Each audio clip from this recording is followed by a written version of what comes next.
Good afternoon, ladies and gentlemen. You have tuned into the Rebel News live stream on this, a Monday, November 4th, 2024.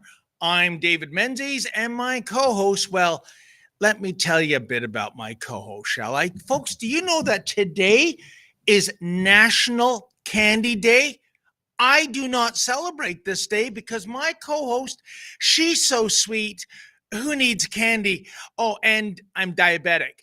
Anyway, she is the she-devil with a sword. She is the Khaleesi of Northern Alberta. She is Sheila Gunn Reid. Hey, Sheila, happy National Candy Day. Yeah, you know I don't eat candy, but yeah, I'm so sweet that I'm giving you diabetes.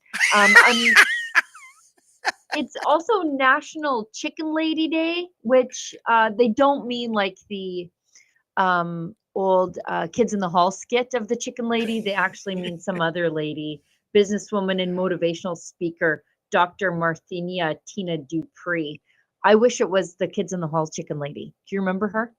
I don't. Him? I only caught bits and pieces of Kids in the Hall, and the stuff I did see was quite good, I have to admit, even for a CBC show. But I do not remember. I remember the Mr. Canoe Head.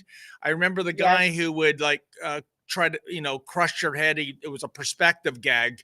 Yeah. Yeah, and these are the Daves I know. Do you remember that one? But yeah, there you go. I guess isn't it odd though? There's so many of these fake holidays, in the National Day calendar. But for the life of me, Sheila, why would you have National Candy Day just 4 days after Halloween, which is the Super Bowl for candy? I mean, like, I would imagine in households across every nation that celebrates Halloween, there is candy galore, right? Yeah. So why? This is abysmal timing in my book, wouldn't you say? Oh, do it on the 1st when everybody's just flush with candy, right? Like, anyways, who cares about these stupid days? They're just nonsense. Hey, Sheila, I don't even know who picks them. I gotta say, since you're the Khaleesi laying down the law in the morning meetings, did you get sloppy with your poppy again? I did. I'm currently texting someone to bring me one from my vehicle. I do have one. Love it. That's what I'm doing. because I've been sitting at my desk watching committee stuff, right? So I run downstairs even before our morning meeting and I start my work long before everybody else is. Everybody else saunters into the office at 10 a.m., which is 8 a.m. my time. And I've already got my head screwed on straight and written 2 articles before you guys show up for work. And so I showed up to work in my hoodie, as I do, because it's like the 12 steps down the stairs.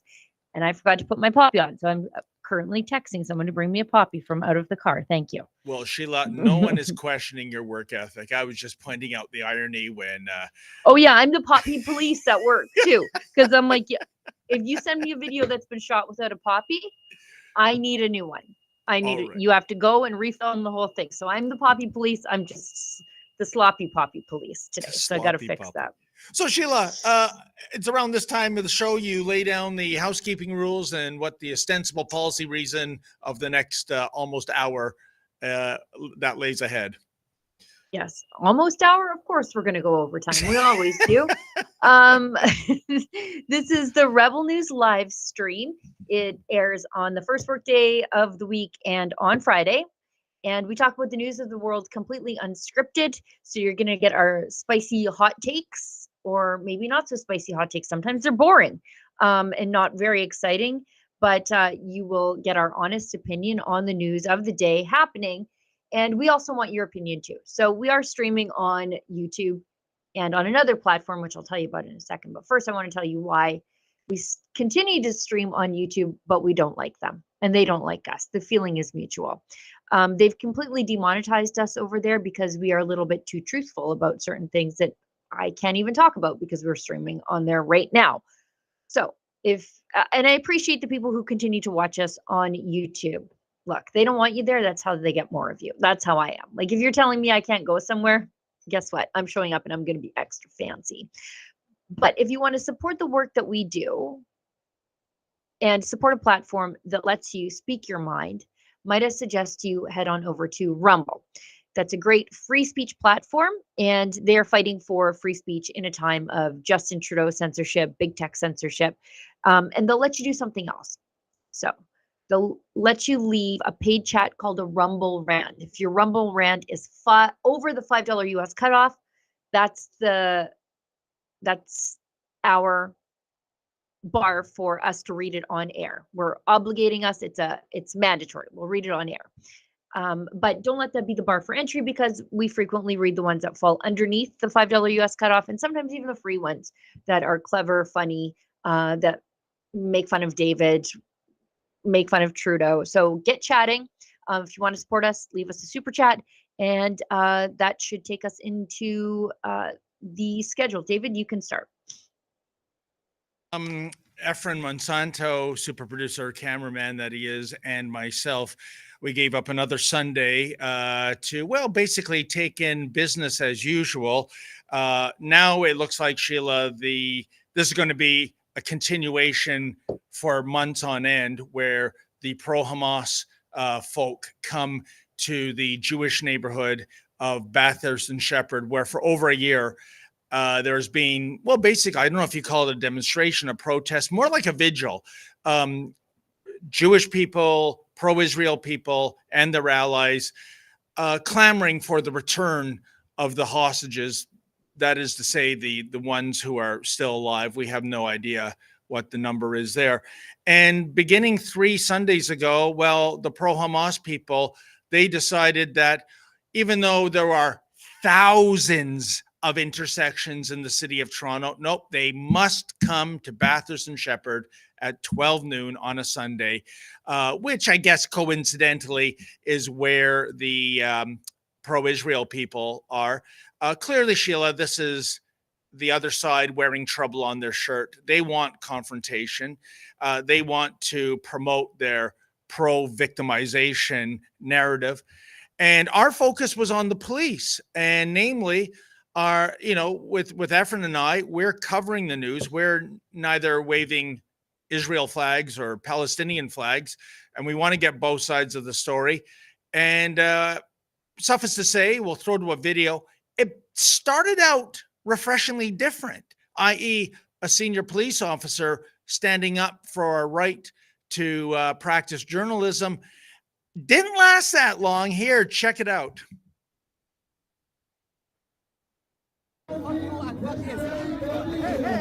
touch yourself. Don't touch the camera. Don't touch me. Don't touch me. Don't touch me. You walk away. Go. Okay. No, with that.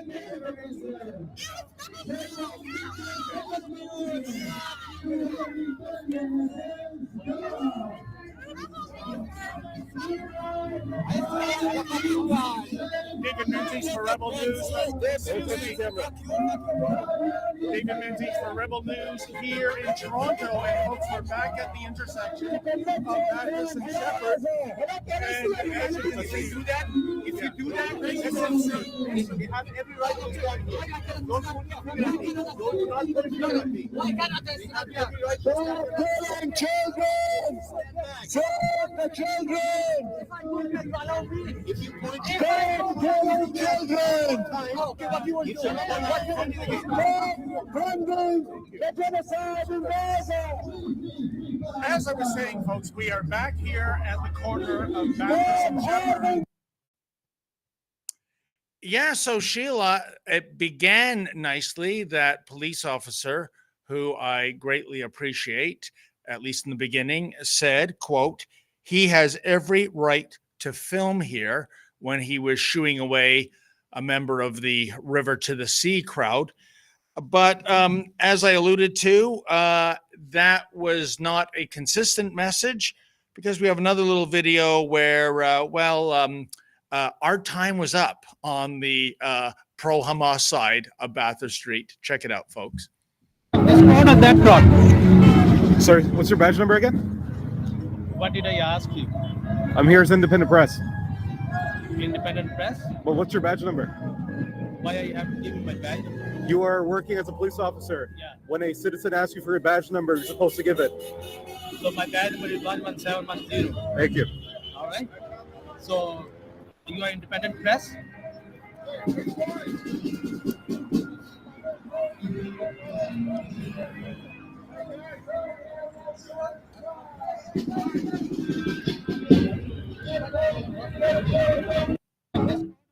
Actually, folks, I made a little mistake in the chronology of the video clips.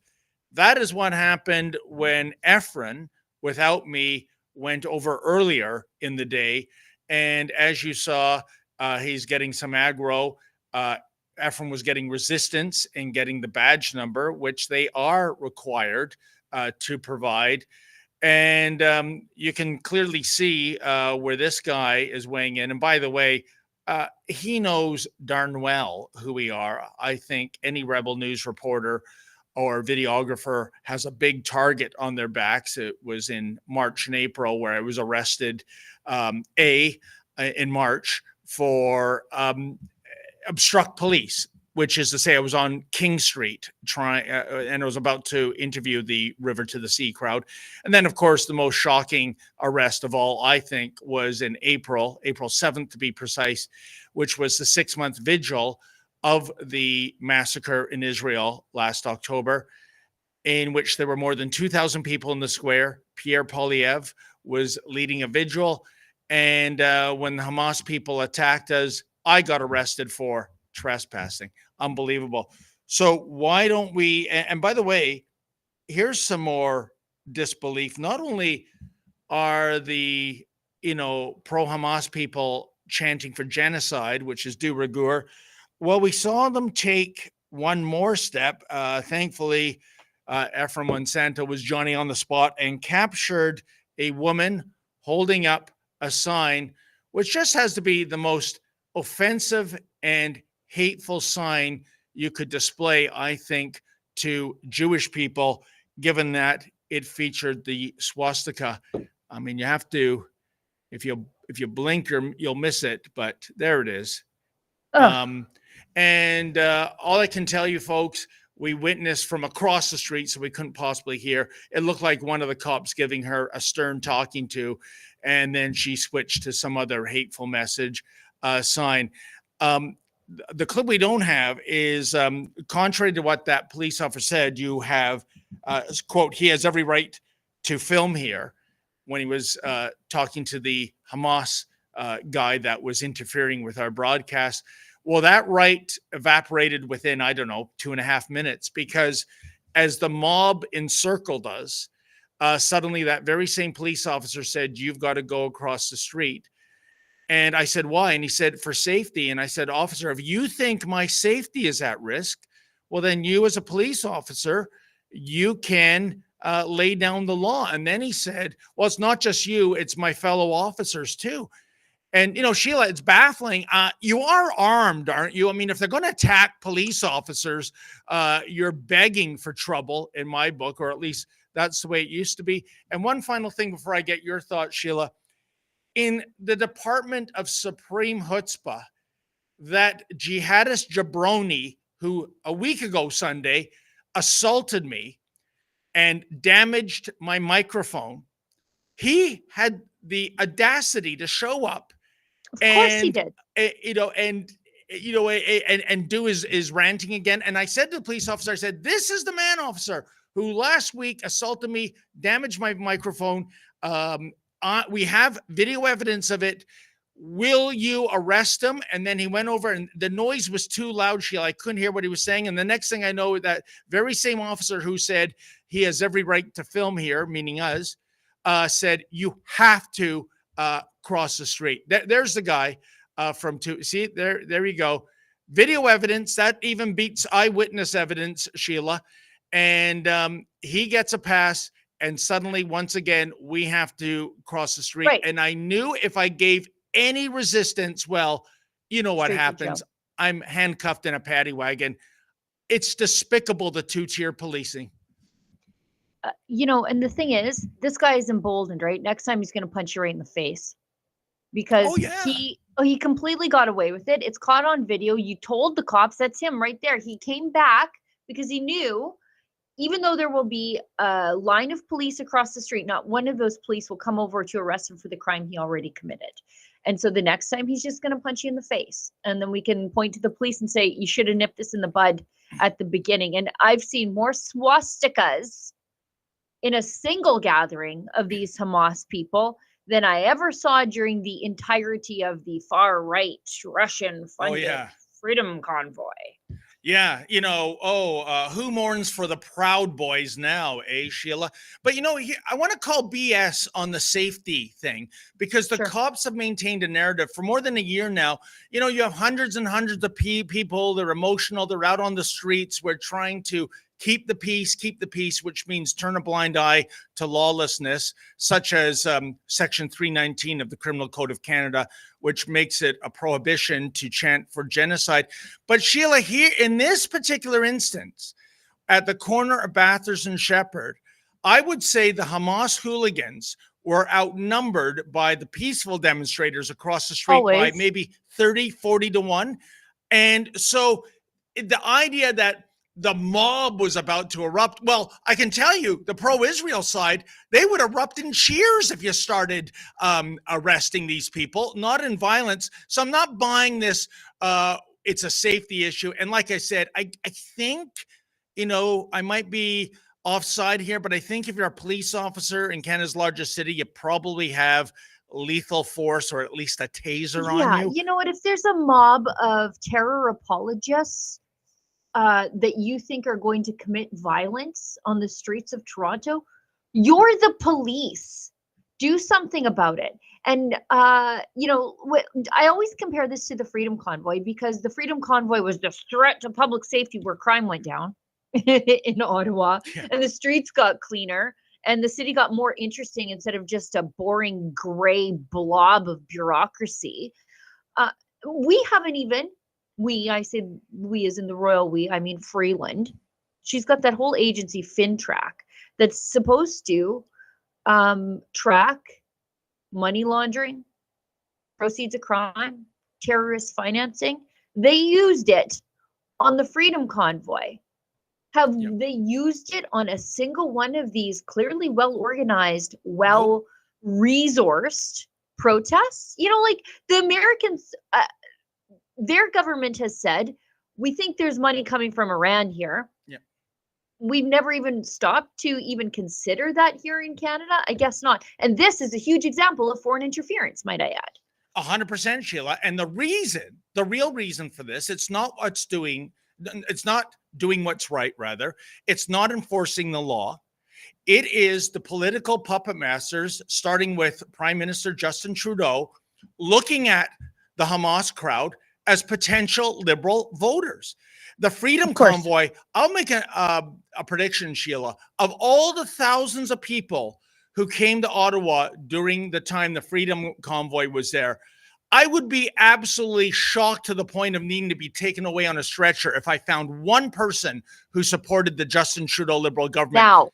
Now, I think a lot of those had been former Trudeau supporters, frankly, but COVID and the lockdowns were their breaking point. Yep. And so instead of trying to maybe bring those people back into the Liberal fold, the Liberals were like, they're terrorists. They're far right extremists. Take them away. And that's what it boils down to. It's a numbers game, Sheila. The Freedom Convoy people, that's not the Liberals' base. But the Liberals look at the pro-Hamas people, and you know what?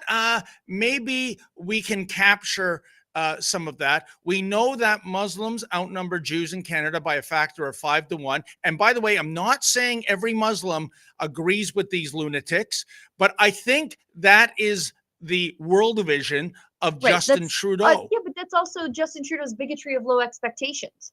That he thinks that your average Muslim would agree with these crazy people. 100%. And by the way, that's why I think I'm getting ahead of ourselves. I think that's why Donald Trump has a great chance of winning the swing state of Michigan. The Democrats have totally blown it with trying to court the American Arab Muslim vote. And, we can get into that later. And likewise, if Justin Trudeau thinks that these people are going to vote for him, I mean, when the first time I got arrested in March, Sheila, it was outside the King Eddie of a Justin Trudeau fundraiser, and they were displaying signs that read, "Genocide Justin." I don't think that's a friendly base to court. You know what? Don't stop him. Don't stop your enemy when he's making a fatal mistake.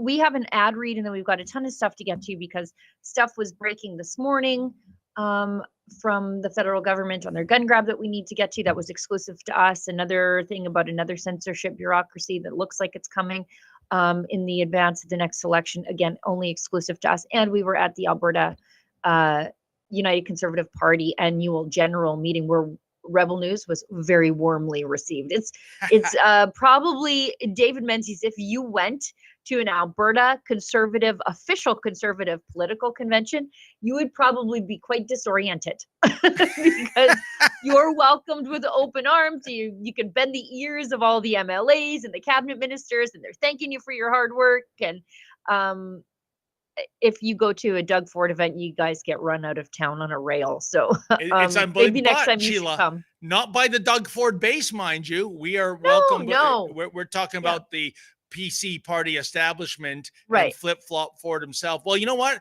If that is true, bring me to the next Alberta. You'd love it. They, you know what? They want to talk about you. And I'm like, I'm standing right here, guys. Like, I'm doing all the Alberta work here for you. And they're like, how's David Menzies? Are you serious? It's terrible what's happening to him constantly. Wow. Constantly. You know, well, like, I want to thank everybody who came up to Sheila Gunn Reid and said those words. And in fact, on the pro-Israel side of the demonstration, it was, unlike fist flying and microphones being damaged, the number of people that came up to me, shook my hand, hugged me. And there was one individual and he said, I know it doesn't mean much, but we really love what you guys are doing. And I said, sir, I want to respectfully correct you. That means the world to us to hear that you appreciate our efforts. Don't ever think we don't appreciate that. And that's coming from the heart. That's not some kind of PR spin. So I think, Sheila, as always, we are on the right side of history and we're doing the right thing and we'll continue to do it.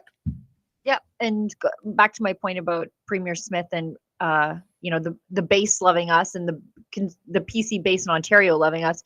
Unlike Doug Ford, Premier Smith is very well connected to her base, as we'll talk about later. But we've got an ad read to do, and then we'll do a couple of Rebel News ads, and then we'll go into the next slate of topics. So this message is from our friends at Freedom Chat. How many of you are concerned that your privacy is being invaded by the radical left? Liberal globalists are invading individuals' private messages and targeting them based on their political affiliation. That's why we at Rebel News have partnered with Freedom Chat, a private social messaging app that we've already mentioned a few times on this very show. Freedom Chat offers true end-to-end encryption built built-in screenshot protection, no storage of messages on their servers, and no commercial use of user data. This is the app that we trust. It's the messaging app that we recommend to all of our viewers. If you care about your privacy like we do, go to freedomchat.com/Rebel News and download the app right now. We're such a fan of Freedom Chat that we've even created our own channel at Rebel News, which you can subscribe to for exclusive content. Simply download the app, search for our channel at Rebel News, and subscribe. No one can see the channels that you're subscribed to or the posts that you react to. This is your very own private news feed. Again, download the app today, subscribe to our channel at Rebel News for exclusive posts and never before seen content. We've already posted there a few times. We're going to continue to, so make sure that you go download the app and follow us. Speak freely and message privately with Freedom Chat. Okay, let's do a quick Rebel News ad break, and we'll come back and talk about the next bunch of topics. It's a real packed pierogi of a day. What if governments are trying to reinvent the wheel when the greatest teacher of all times has already laid out the perfect blueprint for a constitution for a kingdom of love, faith, and freedom? Introducing the Kingdom of Heaven Freedom Passport. This special edition Freedom Passport captures the foundational truths of love, ethics, and freedom for all. It's a powerful reminder of Jesus's call to love one another and to be part of something bigger that you can carry with you every day. Join the movement, share the truth, and spread the love with your family and friends. Get your Kingdom of Heaven Freedom Passport at freedompassport.ca. And right now, all orders in North America come with free shipping and a free downloadable song with every purchase. Quality of life matters. Affording groceries and the basics matters. Ottawa has a different agenda. Their energy production cap will cut your family's budget, which means less money in your wallet. We say let common sense prevail. Tell the feds at scrapthecap.ca. Well, Sheila, as you said, a pretty stuffed pierogi. You know, we don't get pierogies that much out here. I didn't even know a pierogi was a thing until I worked in Alberta. They're a food group here. Yeah, you fancy yourself. You fancy yourself as an amateur nutritionist. Are pierogies good for you? They're good for your family's budget, and so I won't tell you about the nutritional damage that they do to you, but they are, an affordable poverty food, which is, you scrape together what's left of the flour, what's left of the potato, whatever scraps of cheese or herbs that you have, and you turn it into something that feeds your family and gets you through. So it's the perfect Alberta food, I guess. Well, look at that, folks. I asked a simple question and Sheila answered as a politician. Maybe she will run for Senate from Alberta. No, I understand that there are some people, my close friends included. I'm in the Ukraine of Canada. Okay. So I know that my close friends are, as much as I care about pickles, I have friends who care about pierogies. And so I realize that not everybody wants to eat like me. And I respect that, unlike Nate Erskine Smith, the man behind the vegan bill. Well, yeah, there is a huge Ukrainian population there. When I was working and living in St. Paul, Alberta, I hooked up with a hockey team there, the Murnum Marksmen. It's a little village. Murnum. You know Murnum. I do. Beautiful spring water there. And Sheila, I kid you not, I was the only non-Ukrainian player on the team. That's one thing. The second thing is I learned the hard way that, their logo, which is a target, not really a good thing to paint on a form-fitting goalie mask, if you know what I'm getting at. But I'll bring in the team photo one day and you can see me in my hockey playing days. So big shout out to the village of Murnum. Not a big shout out to Brampton. Oh my goodness. As we've seen with the River to the Sea crowd as yet a glowing example of the failure of multiculturalism. Not that Justin Trudeau cares, not that Jagmeet Singh cares. Canada is a post-national concept. There are no nations anymore. Patriotism is to be shunned and dismissed. But in any event, we had a Brampton Hindu temple presumably hosting Diwali, the Festival of Lights celebration, and then Khalistani Sikh showed up. Just to preface this, Sheila, we have to be very careful not to malign all Sikhs Nope.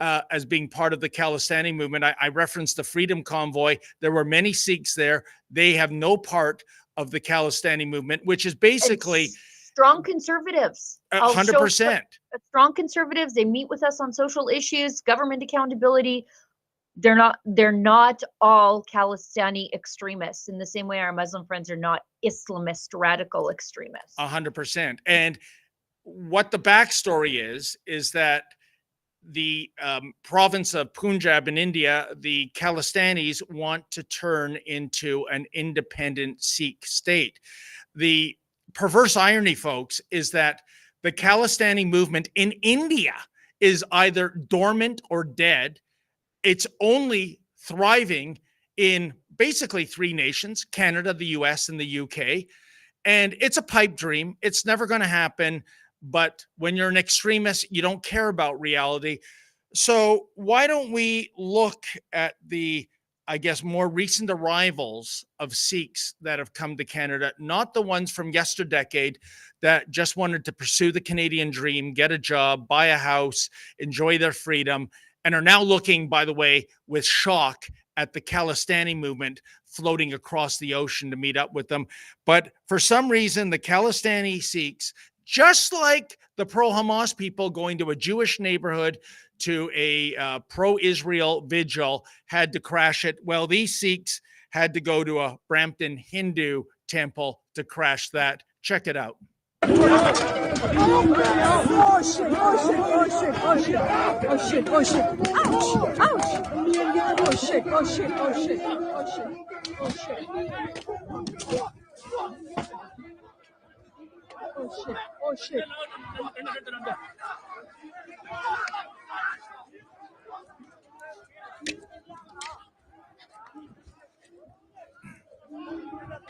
shit, oh shit, oh man.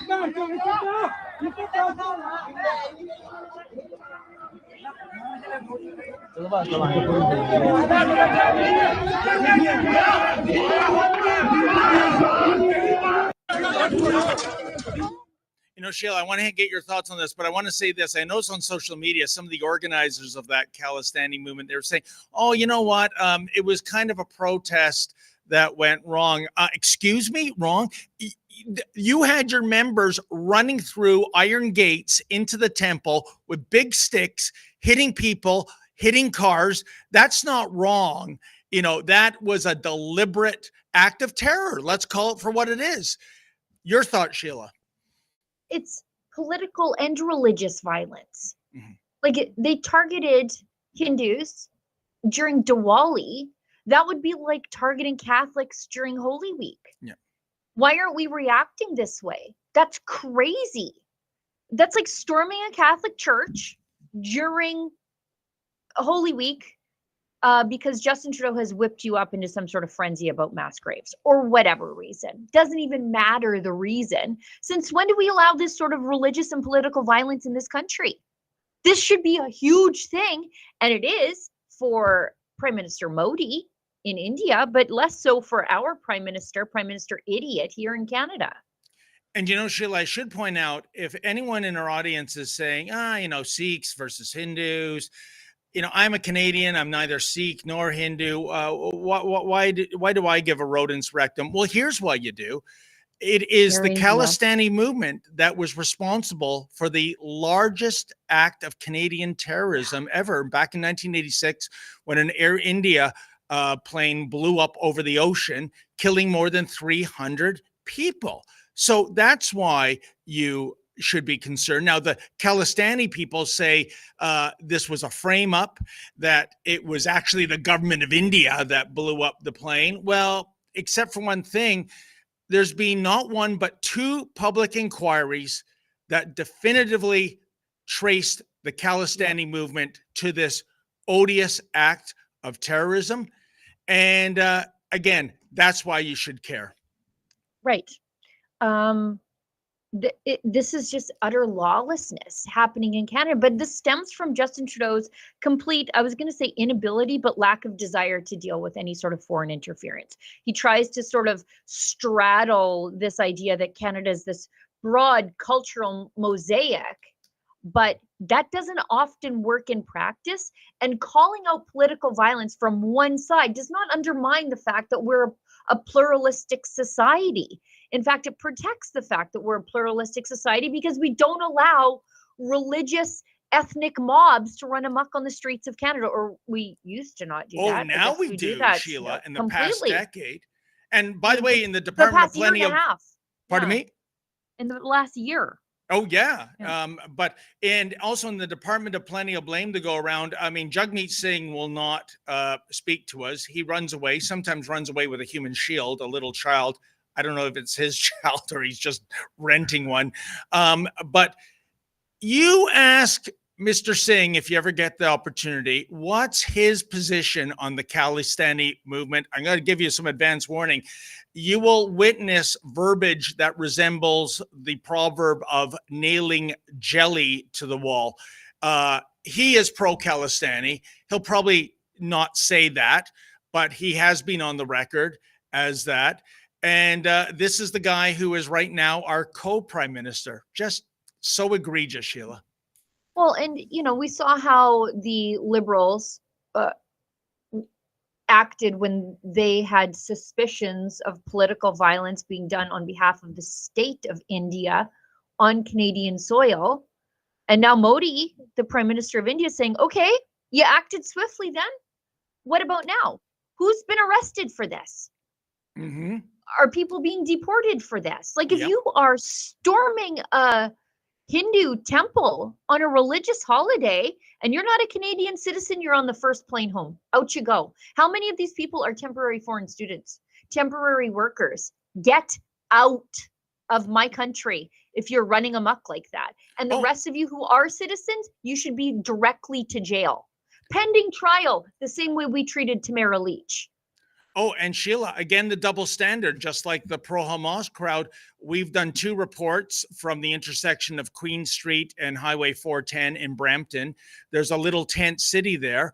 I would argue most of, if not all of the people are either international students or those from India with temporary work visas. This encampment is breaking several sections of the Trespass Act. Is it being disassembled? Is anyone getting their bank accounts frozen? No. And I've reached out to the city of Brampton, radio silence. Anyway, Sheila, you want to get to another subject? Yeah, we've got to we've got to get through a few things because Ezra needs the studio after us. So I'm just trying to keep timelines a little bit tight. We don't have to do a hard stop, but there's just the studio is needed. Couple of things I want to talk about. Trudeau's office planning a counter disinformation campaign. The only reason we know about this is because we read the alerts about the briefing notes. So I saw that came in late Friday into my email. And isn't it interesting? We've got, if you scroll down, I wrote something a little bit funny there.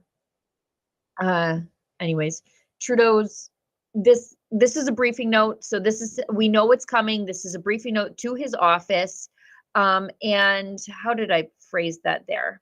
I talked about the other things that they say they're already doing to deal with misinformation, like the Online News Act, the Streaming Act, Bill C-63.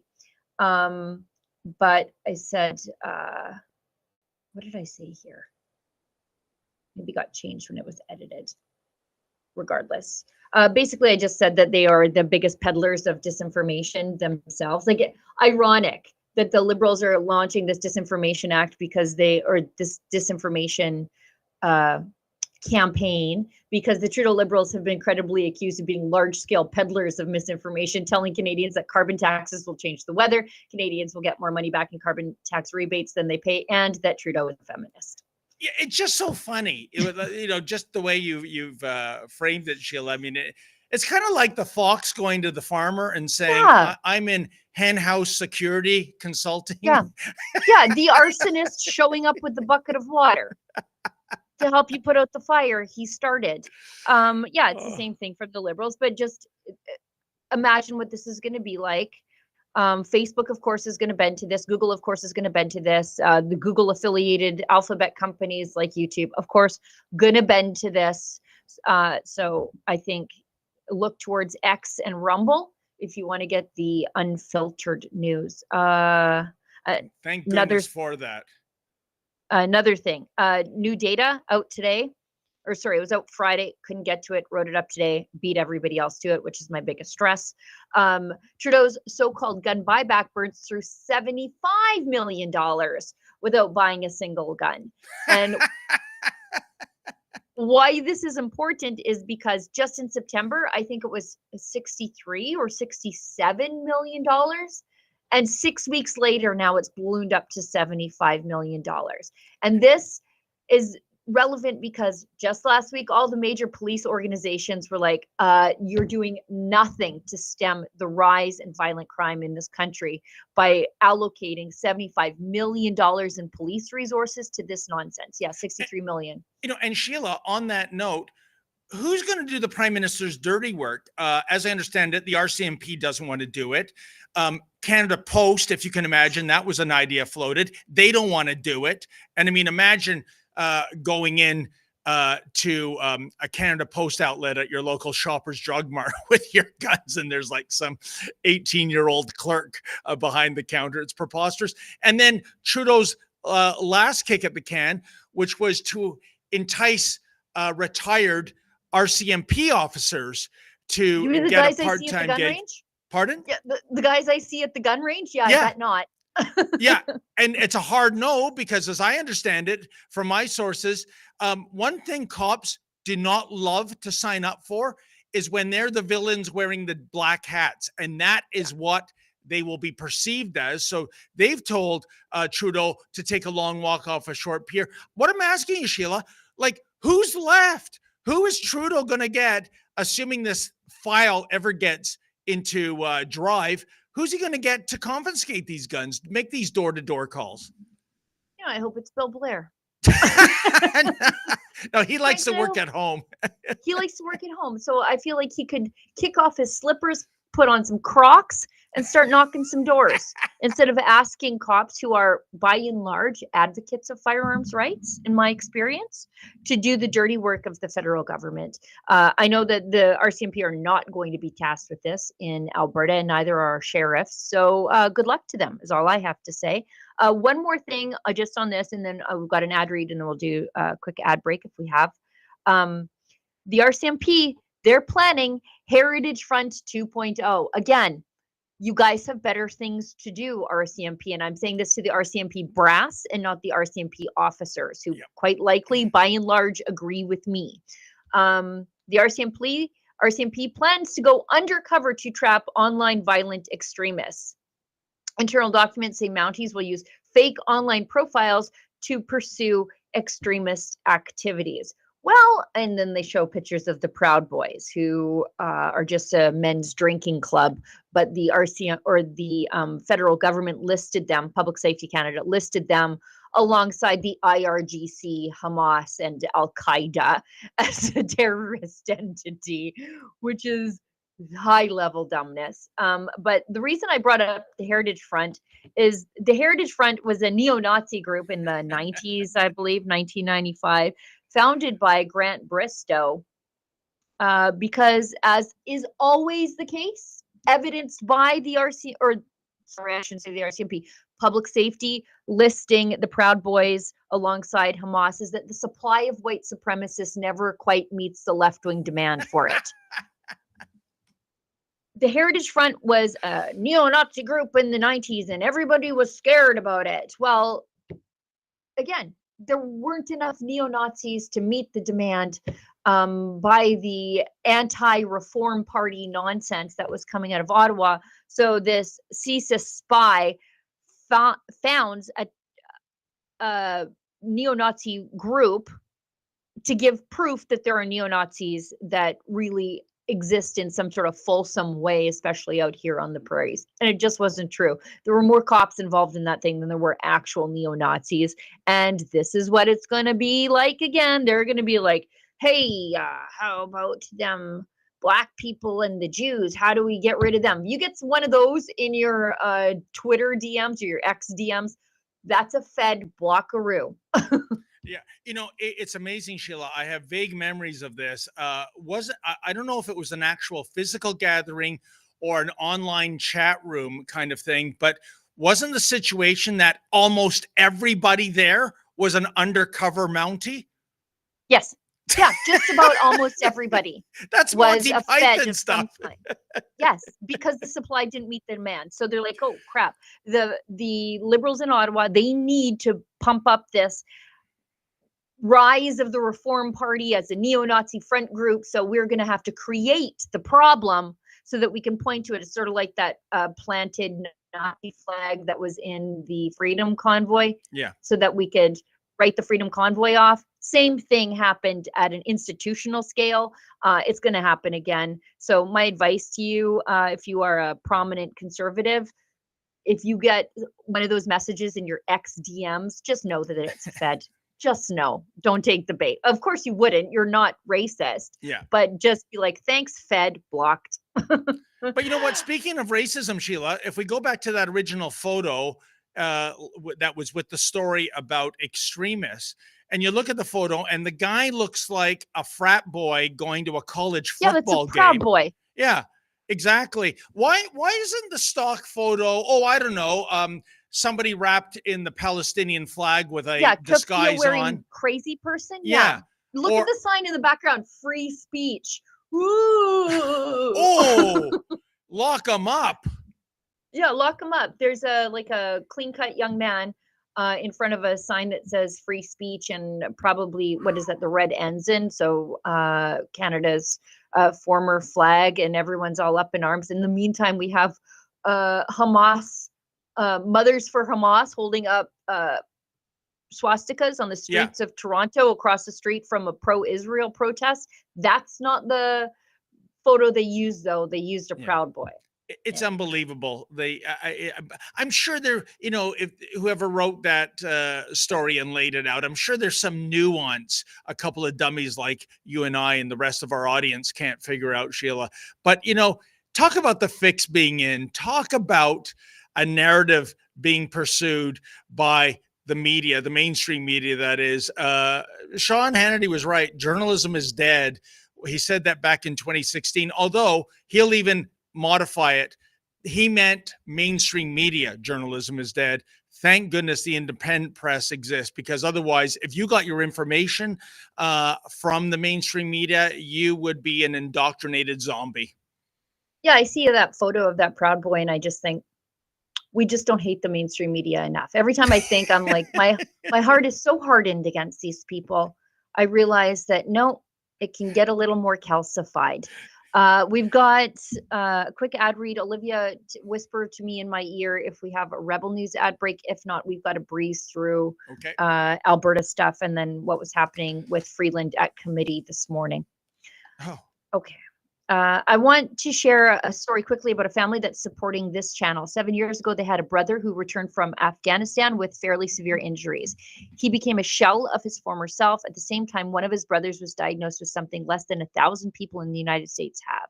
He was given a few months left to live because of things, and I'll use the word things, since the FDA and quite likely YouTube won't let us mention any specifics. Several people suggested using CBD, so they tried dozens of CBD products, but nothing helped. So they began creating the products they wished existed. They started making it to help friends and family have CBD that they knew was as clean and as powerful as humanly possible. Doctors started asking to carry it, and it took off. Now they speak at medical conventions and help others across the United States. While most companies have 1 to 10 compounds in CBD oil, their oil has up to 50. They make balms, gummies, and pet products. They're called Emerald Med. You should check these guys out. If you get CBD from them and don't notice a difference, they'll provide a refund. If you want to support a company that supports our channel and free speech with their marketing dollars, and if you need a source for CBD that's real, click below and try Emerald Med at 40% off. Support extreme muscle and joint aches, support quality sleep, or even daytime calm. They're worth a try at least once. Just click the link below and use the code for 40% off up to 2 items today. Olivia, do we have an ad break or no? Okay. Why should you join Canada's National Firearms Association? We currently have one of the most aggressively anti-firearm governments in our nation's history, promoting fear and placing blame like never before. Our rights, freedoms, culture, and heritage, it's all on the line. But we are fighting back, and there is strength in numbers. We work within the law to change the law, to defend competitors, hunters, collectors, and other law-abiding firearms owners. We can get through this. We've done it before, and we'll do it again, if you are with us. Canada's National Firearms Association. Freedom, safety, responsibility. Wow, Sheila, did you hear that bit of narrative there with the NFA? We work within the law to change the law. Sounds like an extremist organization, Yep. doesn't it? Yeah, it is if you ask the Liberals and their friends and some of the anti-gun rights activist groups. Yeah. Let's go to Alberta because much to the chagrin of the Trudeau Liberals, who are making a major announcement, or maybe they have already based on the time, to cap Alberta's oil and gas production. Our premier, who gets more beautiful the more she fights with Justin Trudeau. I mean, every time she fights with him, it's like 5 years gets knocked off her face. Danielle Smith faced a leadership review at the United Conservative Party's AGM this weekend. And despite some backwoods dealings and nonsense, I wouldn't say dealings, it was just slimy politics at the convention. On the side of those opposed to Danielle Smith, she passed her leadership review with 91.5% support of the party. This was Canada's largest political convention ever, over 6,000 people in attendance. They had 2 overflow rooms so that everybody could participate. It took hours to vote in the leadership review. And anyway, the NDP are losing their marbles. This is a strong message sent to Justin Trudeau that we want to fight with you and we're going to rumble. And of course, Naheed Nenshi, the new NDP leader, former mayor of Calgary, who oversaw the crumbling infrastructure there, who doesn't have a seat, by the way. That's another story in and of itself. Oops. He won his leadership very recently with 86% of the vote. So this is a very strong approval for Premier Danielle Smith. And yet, the Liberals, so this is what Danielle Smith wrote. I want to express my heartfelt gratitude to our members for their incredible 91.5% support. Together, we will ensure that Alberta remains a province that upholds the values that have established us as a beacon of hope, freedom, and prosperity. With your belief in our shared vision, we will work tirelessly to continue to make Alberta the greatest place to work and raise a family. I'm excited to build our province's future with you. We're on the right path. Alberta is safer, stronger, and freer today, thanks to the hard work of you and our United Conservative government. We have only just begun. And the reason I point out Nenshi here is that Danielle Smith both has the support of the party itself, the party membership writ large, but also the overwhelming support of her cabinet and caucus. There's not a single fracture there. Unlike with Jason Kenney, we saw fractures all over the place. Nenshi has the support of the party base, the party membership, but he doesn't have the support of the MLAs, who none of them are stepping aside so that he can run in the legislature. Oh, that's embarrassing. None of them. I mean, if he ran in Edmonton, he would be like a drop-in and he could, quite frankly, lose. The only place he could probably run credibly is in Calgary. And if you think with this Conservative Party that they wouldn't mount like the strongest, most well-organized opposition to him, he might lose in Calgary. And what an embarrassment that would be to the brand new leader of the NDP that he can't get into the legislature. In the city in which he was mayor for so many years. Exactly. You know, I guess, in theory, Sheila, correct me if I'm wrong, but can you still be the leader of a party without a seat? You can. I mean, he sits in the legislature gallery on his phone and then texts the MLAs, the opposition MLAs, his questions. It's super embarrassing. But yeah, the MLAs don't necessarily like him. Not enough for them to resign their seats. And, like all of Notley's loyalists ran against him. Now they lost. They're bitter about that. And I realize why the NDP party chose him. They think that he's got name recognition and he's somewhat well liked. But after the infrastructure fiasco in Calgary, which was really happened on his watch, I'm not sure. Oh, he's got name recognition, all right. So do many other nefarious people. But Sheila, what is the dynamic there exactly? Sorry, about the MLAs that don't care for him. Yeah, they don't like him. All of Why? Notley's senior MLAs, like Sarah Hoffman, the former health minister under Notley, save your jokes, I'm trying to, and a bunch of others, they ran to replace Notley. They all thought that they were loyal soldiers to Notley, and it was their turn to run the party. And Nenshi, he got the support of the party members, but the MLAs don't necessarily like him. And so there's this big division in the party, like with this top down, like the MLAs, I enjoy it. I enjoy watching this party. Just to Notley's credit, the whole party seemed to like her. I didn't. Albertans didn't, but at least they were unified. Now we've got the elected MLAs who don't like Nenshi and the party brass or the party members who do. Fascinating. Yeah, it couldn't happen to a nicer bunch. And okay, so moving on from that, by the way, as I said off the top of the show, Rebel News really warmly received. You'll see some of our videos coming out over the week that we filmed at the UCP AGM with, for example, now back in the party, MLA for Lacombe-Panoka, Jennifer Johnson, she was kicked out, and then she's the MLA who was subject to the re-education session with the drag king queen named Carla Marks. And she didn't bend on that.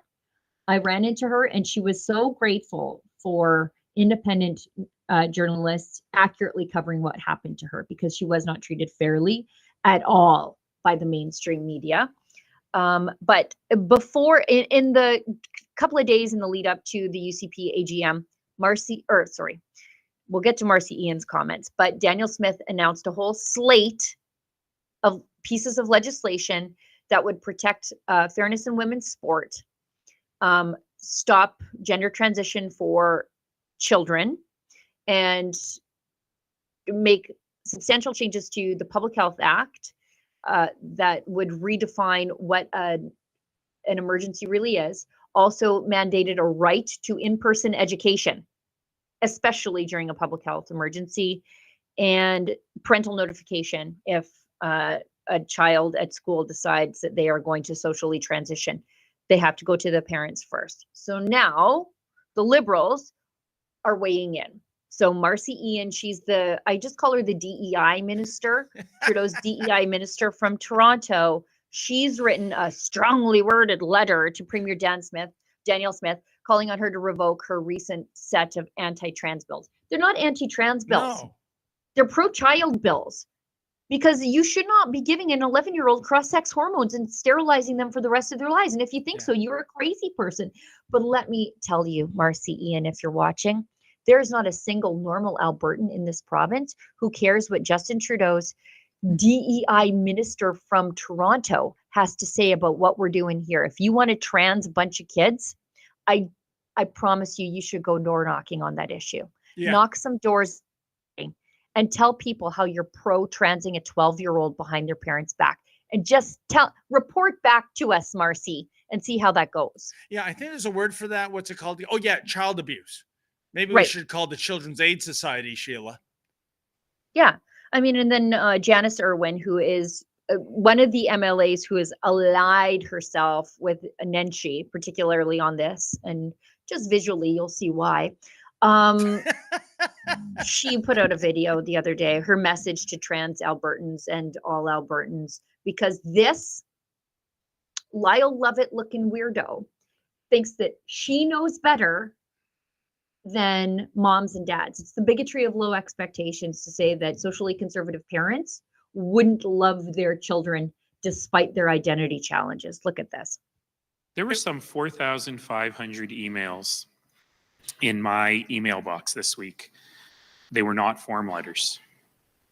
Yeah, Every single one of them was a personal letter from someone deeply hurt by this legislation. I've never seen anything like it. As you said, these aren't form letters. These are real people impacted by this legislation.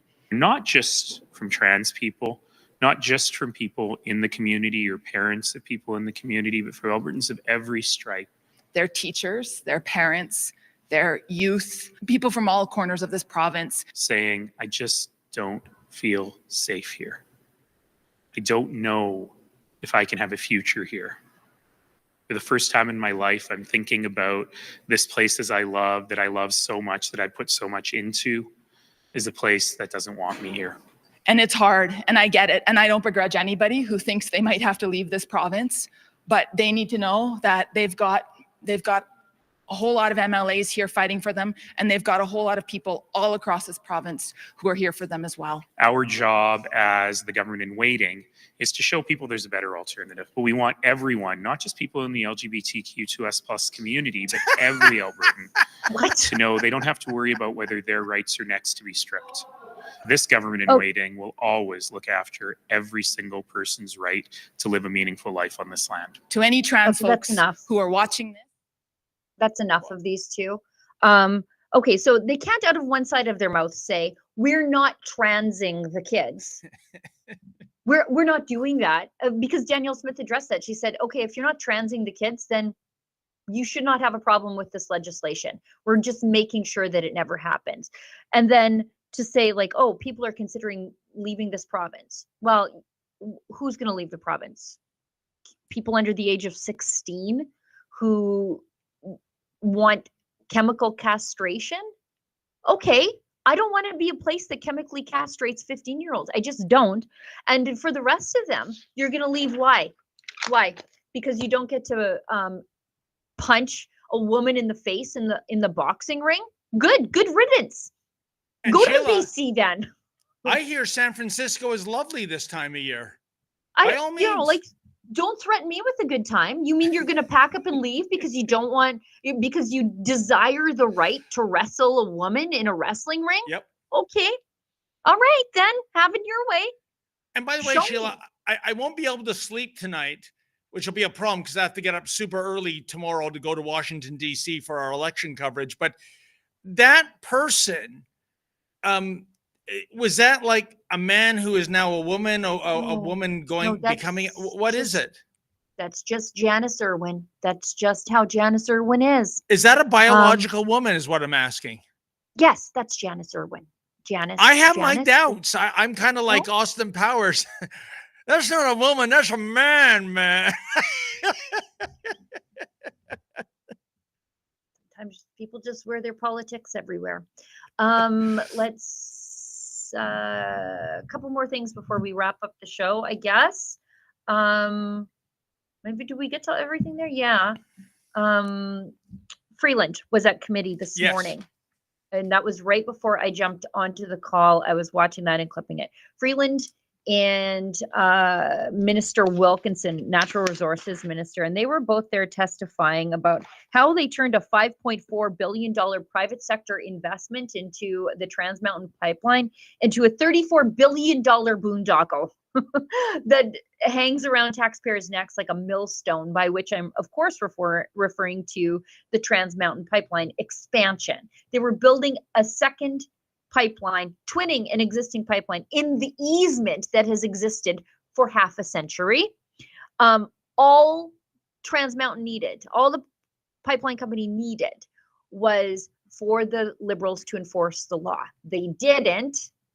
And then they thought the only way forward is for us to buy the pipeline project and then pat ourselves on the back for allowing it to go ahead and say, oh, we got a pipeline built. Yeah, well, Trans Mountain was going to go ahead if you just enforced the law, but they didn't. And now I'm supposed to be grateful that they ballooned something. What is that? 700%, and hung it on the taxpayer when it was going to be built in the private sector. Well, these two unfortunate fools, Wilkinson and Freeland, found themselves testifying on the very day that Stephen Guilbeault is announcing a cap on oil and gas production.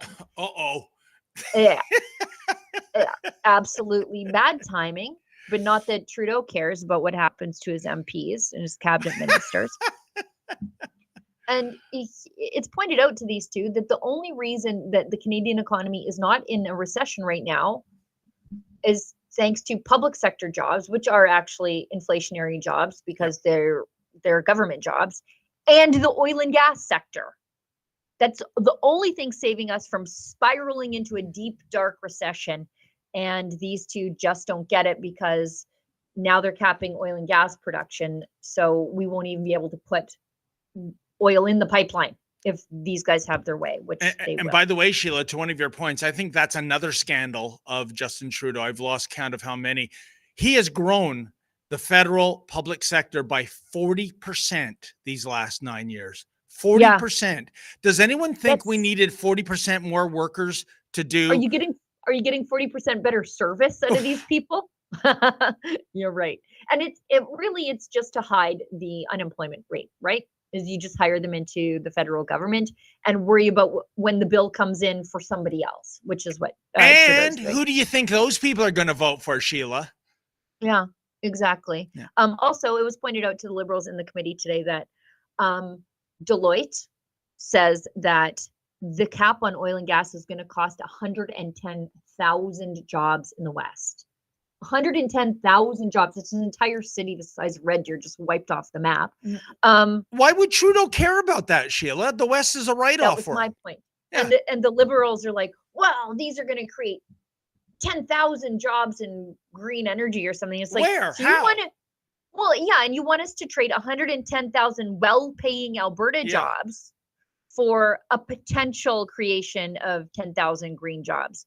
How about no? Yeah.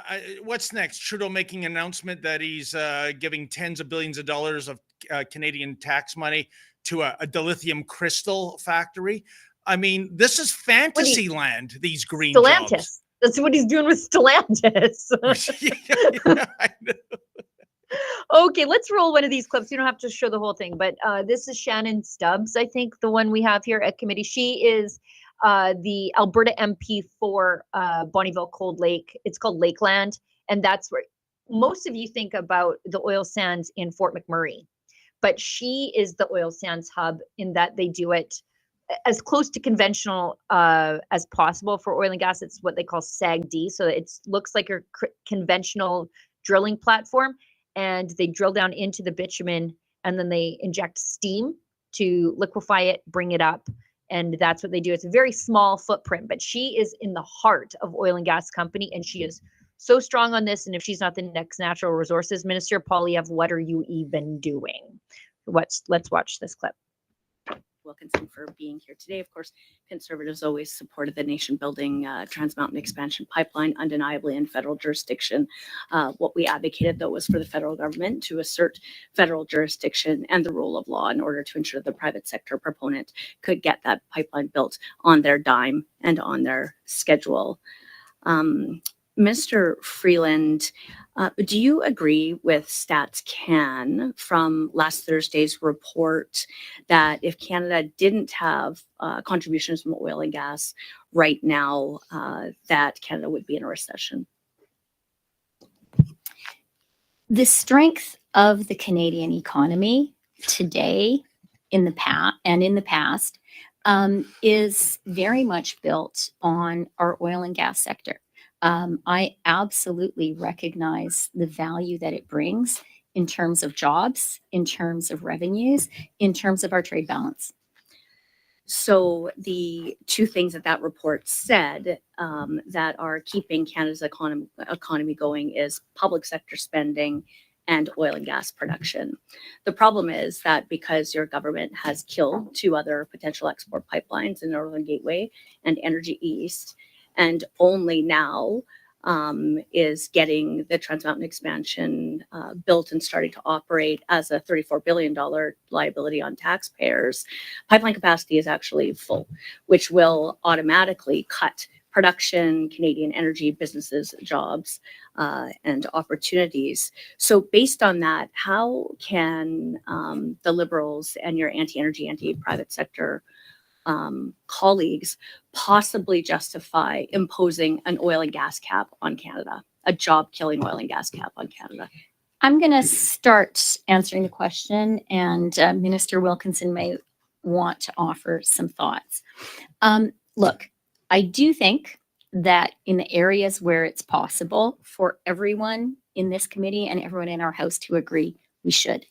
And I think that it is really meaningful and actually great that we have completed a nation building project that both Rachel Notley and Danielle Smith support. That is a good thing for Canada. I also absolutely agree, as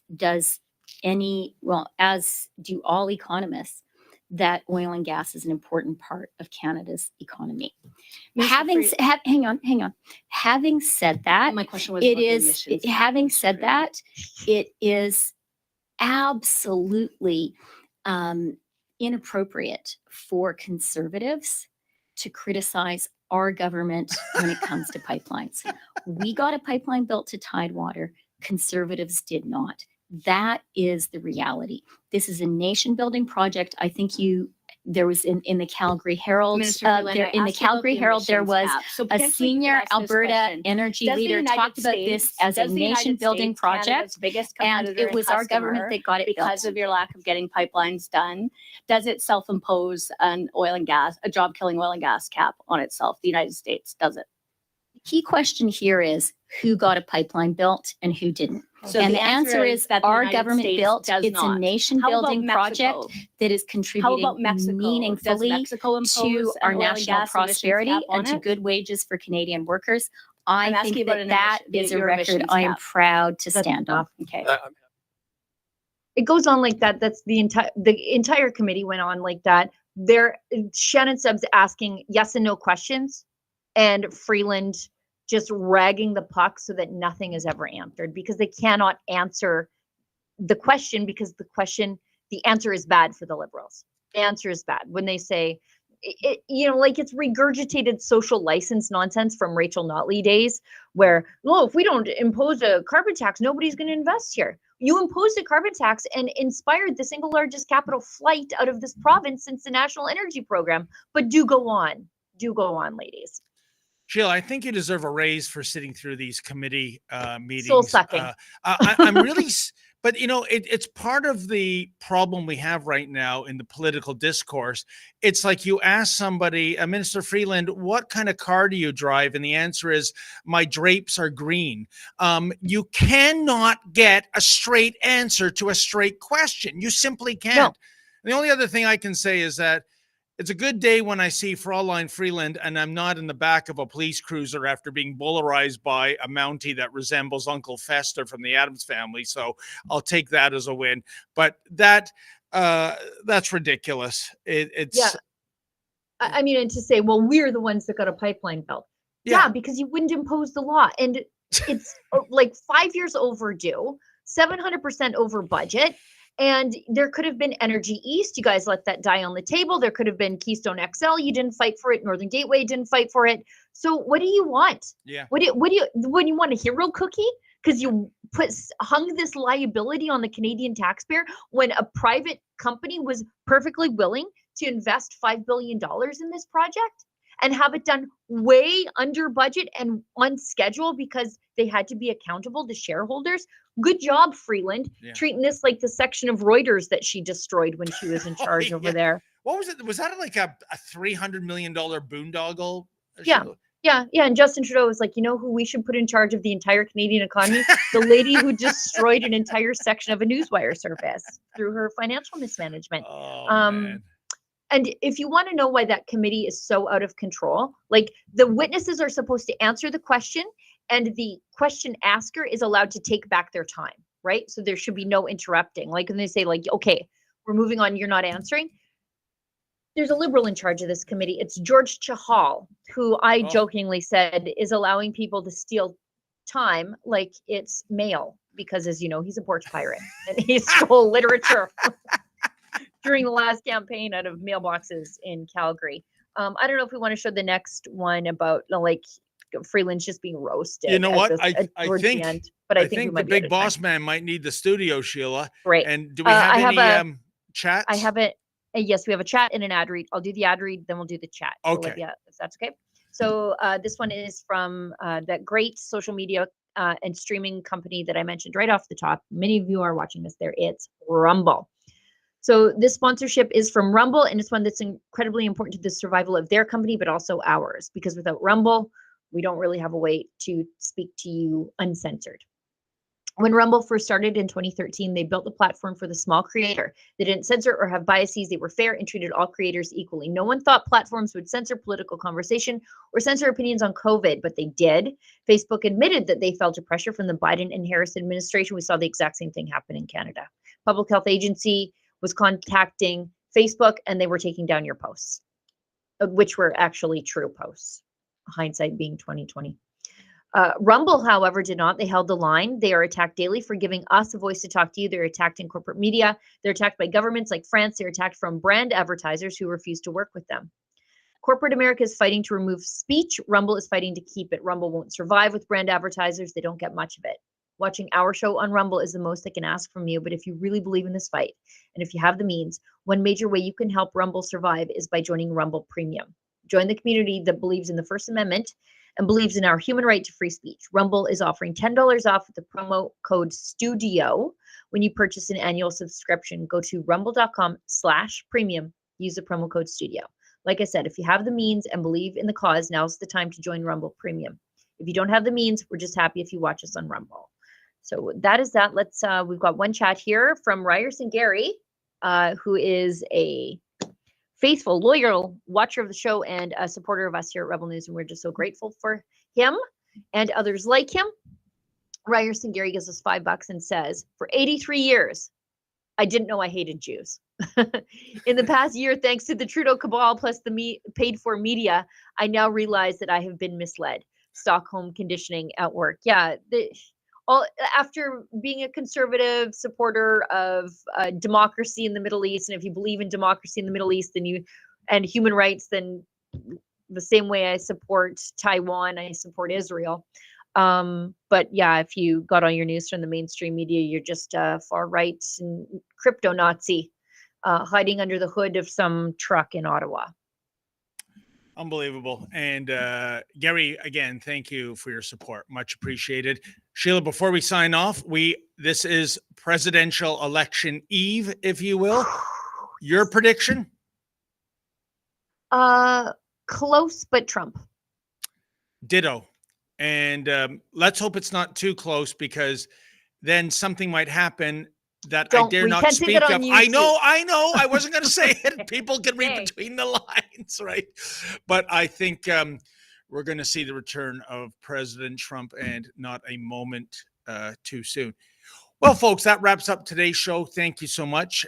Please tune in again on Friday, in which you can feel free to mock Sheila and I if we got our predictions wrong.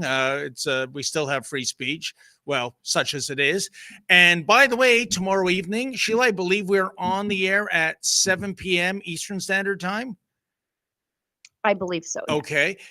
You'll see the Rebel News election coverage. It's all hands on deck. My beloved colleague, Alexa Lavoie, she's in the Big Apple, New York City.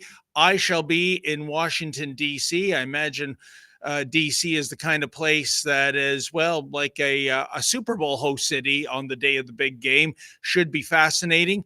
And there you go. So so much already, by the way, I just want to point out, they're already boarding up the businesses in DC. You know what? Maybe I should delay my return, Sheila, just in case we get quick results, especially if it is a definitive Trump victory. I think we're going to have all kinds of insurrections. They won't be called insurrections. This will be framed as people fighting democracy as they throw Molotov cocktails. Way to go, Antifa. But yeah, that's an ominous sign. And let's hope, however this goes, there is no violence and it's peaceful. Certainly the discourse right now is at a boiling point, and it's really getting ugly out there, Sheila. And I'm glad Election Day is tomorrow. We can finally get this over with, or at least it's the beginning of the end. Either for it never ends. That's yeah. the problem. Oh It's no, never I know. But in any event, 7:00 tomorrow. Tune in to Rebel News, folks. And like I said, Sheila and I will be back here if I'm not stuck in DC on Friday. In the meantime, as always, stay safe and stay sane. Minister Freeland, you preside over one of the worst GDP per capita growth since the Great Depression. Can you confirm that you've done an impact assessment that what this oil and gas cap will do to your deficit? Okay, there are so many untrue statements embedded in what you've said. So I'm going to have to go after them one by one. I just want an answer to my question. Have you done an impact assessment I actually wasn't given on a chance to answer. GDP and GDP per capita growth? I just need that answer. I didn't ask for anything else. Once again, Mr. Allen, you've asked your question. I want to give the minister an opportunity to answer your question. Minister Freeland, please go ahead and provide an answer. It is absolutely appropriate for me to make clear the falsehoods embedded in your question. It is not okay for me to just drive by those. So I'm going to go through them systematically. Just the GDP per capita, is it not the worst? If that was the only Great question you wanted to ask, you didn't need to offer all of the false fluff to begin with. So let me go after the fluff. It would be nice for you to answer so we could move on. So, Mr. Allen and Ms. Freeland, if you could get direct and answer the questions that he's asked and provide an answer. I'll be direct. Thank you, Chair. Well, no. Hold on, Mr. Allen. I want to give Minister Freeland a time to answer the question. So, Minister Freeland, briefly provide an answer to the question. I simply can't let the falsehood stand. So first of all, you began by saying something untrue about what my colleague, Minister Wilkinson, said.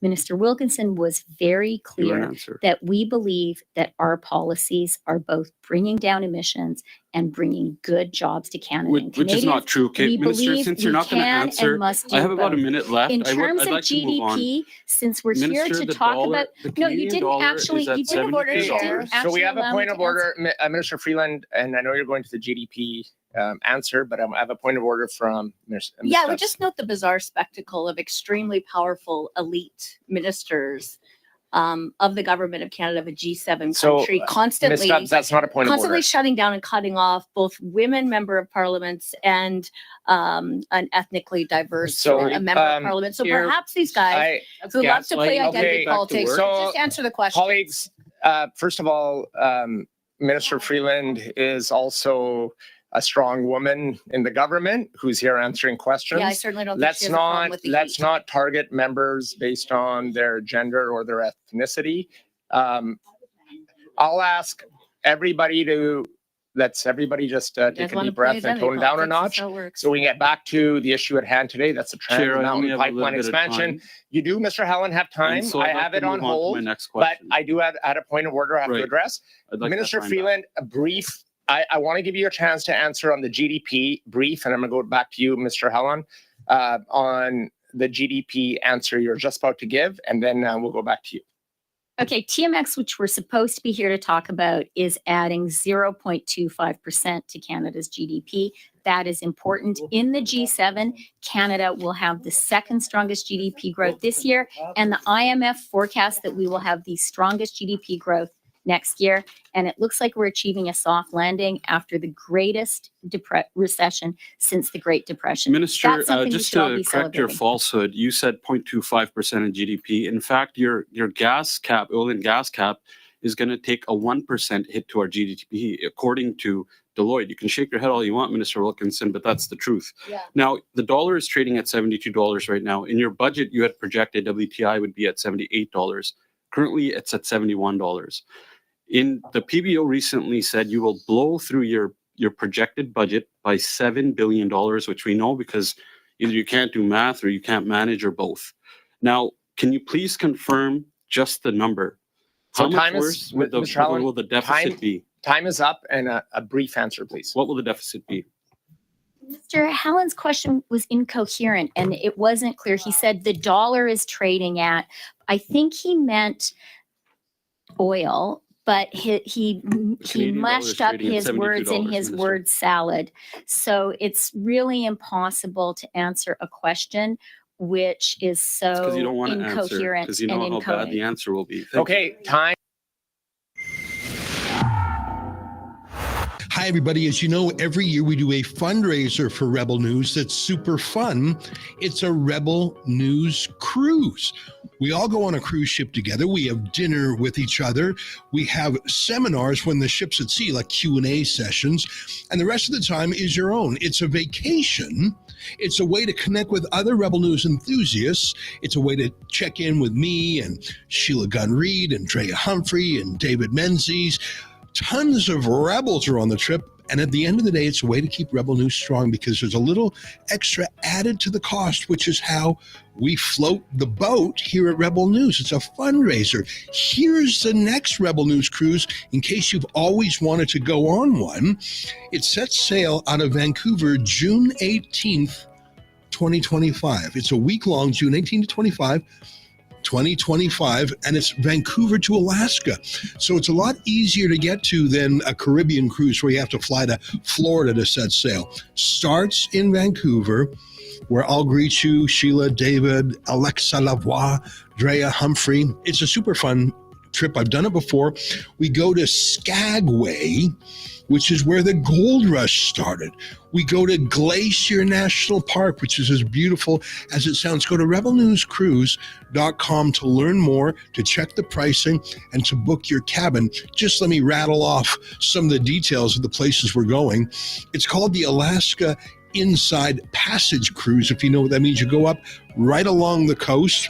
It's on Holland America, so it's nice. It's the MS Zandam. That's the name of the ship.